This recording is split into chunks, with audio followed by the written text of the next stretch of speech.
사람이 사망을 하면 플러스 재산 그리고 빚까지 상속이 일어나게 되는데, 사망자가 생전에 그 유언을 하지 않으면 국민법의 경우에는 상속인과 상속순위 그리고 상속분에 대해서 법률로 규정을 해놨습니다. 그래서 법정상속이라고 하는데요. 그러니까 반대로 이야기하면 유언자가 생전에 내가 유언을 하지 않으면 이렇게 재산이 배분된다는 것을 먼저 알고, 그렇게 배분되는 것이 싫으시면 반드시 유언을 따로 하셔야 됩니다. 자, 법정상속의 경우에 상속순위는 4순위까지 정해져 있는데요. 1순위가 직계비속, 2순위 직계존속, 3순위 형제, 자매, 4순위 사촌인의 반계혈족. 배우자는 어디 있느냐? 배우자는 직계비속과 공동으로, 또 직계비속이 없어서 직계존속이 상속을 하게 되면 직계존속과 공동으로, 만약에 직계비속과 직계존속이 다 없으면 배우자가 단독 상속을 하게 됩니다. 법정상속분은 남녀가 동등하고, 다만 배우자의 경우에는 직계비속이나 직계존속과 공동상속을 할 경우에 직계비속, 직계존속 상속분의 2분의 1을 가산하도록 하고 있습니다. 그래서 예컨대 배우자, 자녀 한 명을 두고 사망을 했다. 그러면 분등상속이니까 배우자와 비속이 공동상속을 하게 되니까 1, 1 이렇게 상속을 하되, 배우자에게 2분의 1을 가산하니까 배우자는 1.5, 자녀는 1.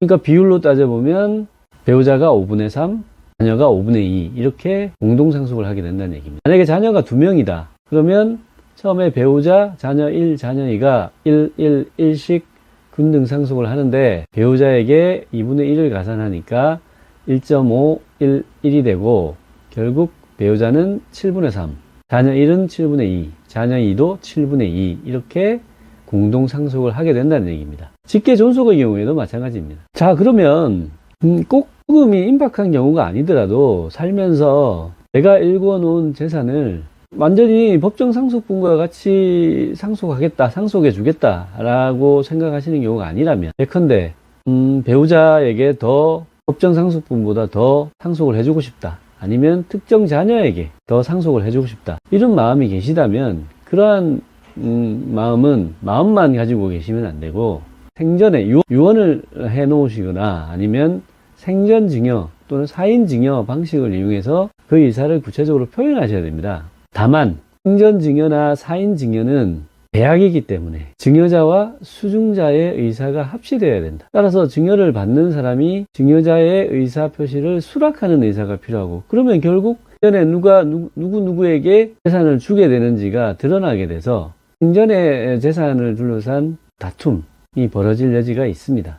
그에 반해서 유언은 유언자가 단독 의사표시를 하는 것이기 때문에 수증자의 승낙이나 의사표시가 필요가 없습니다. 그래서 유언자의 유언으로 증여받을 자 누구에게, 내가 누구에게 어떤 재산을 주겠다, 이렇게 의사표시를 남기는 것인데요. 다만 유언은 유언자가 사망한 이후에 효력이 발생하기 때문에 그 의사표시의 진위를 확실하게 해야 되고, 나중에라도 혹시 효력에 관한 분쟁이 발생하면 곤란해지기 때문에 유언의 방식과 절차에 대해서는 굉장히 엄격한 규정을 두고 있습니다. 그래서 민법이 규정하고 있는 5가지의 유언 방식이 있는데, 그 중에서 특히 흥정증서에 의한 유언 방식이 유언자의 사망 이후에 집행이 비교적 간단하기 때문에, 유언자의 사망 이후 집행에 있어서 법원의 관여 없이 유언의 집행이 가능하기 때문에 굉장히 유익한 제도입니다. 다만 공정증서에 의한 유언의 경우에는 공증수수료를 부담해야 되는 문제가 있고, 그래서 많은 분들이 공증수수료의 부담, 그 다음에 그 절차를 잘 모르셔서 그 이용을 잘 못하는 것 같습니다.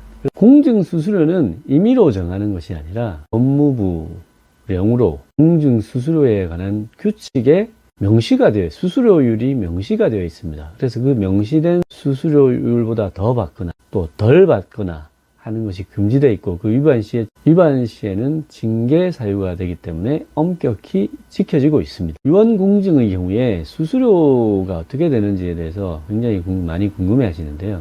법무부령, 그래서 공증인 수수료에 관한 규칙에 계산 방식과 기준이 명시가 되어 있습니다. 그래서 그 기준을 어기면 징계를 받도록 되어 있기 때문에 그 명시된 수수료보다 더 받을 수도 없고 덜 받아서도 안 되게 돼 있습니다. 유언 공증에 대한 수수료는 공증하고자 하는 재산 가액을 기준으로 계산을 하게 되어 있는데요. 부동산 등기부상에 매매가가 명시되어 있는 경우와 같이 거래 가액이 명시적으로 나타나는 경우에는 그 가액에 의하고, 그렇지 않을 경우에는 부동산 중에서 토지의 경우는 개별 공시지가, 그리고 주택의 경우에는 단독주택의 경우 단독주택 공시가액, 그리고 공동주택의 경우에도 공동주택 공시가를 기준으로 산정을 하게 됩니다. 그래서 유증가액이 대략 1억 원 정도면 공증수수료가 17만 5,500원 정도가 되고, 19억 8,600만 원 정도가 되면 공증수수료가 약 300만 원 정도가 됩니다.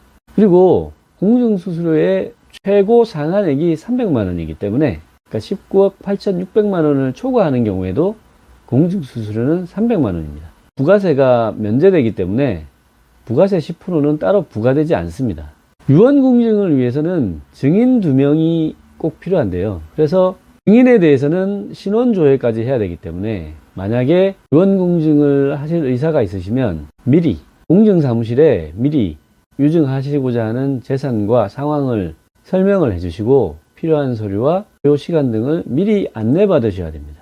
유언 공증 시 필요한 서류에 대해서는 공증 담당 직원이 자세하게 안내를 해드리고, 필요 서류의 작성 방법에 대해서도 자세하게 안내를 해드립니다. 증인 2명을 직접 데려오시지 못하시더라도 공증인 사무실에 문의를 하시면 사건과 관련 없는 증인을 소개해드리는 경우도 있기 때문에 그 점에 대해서도 문의를 하시면 됩니다.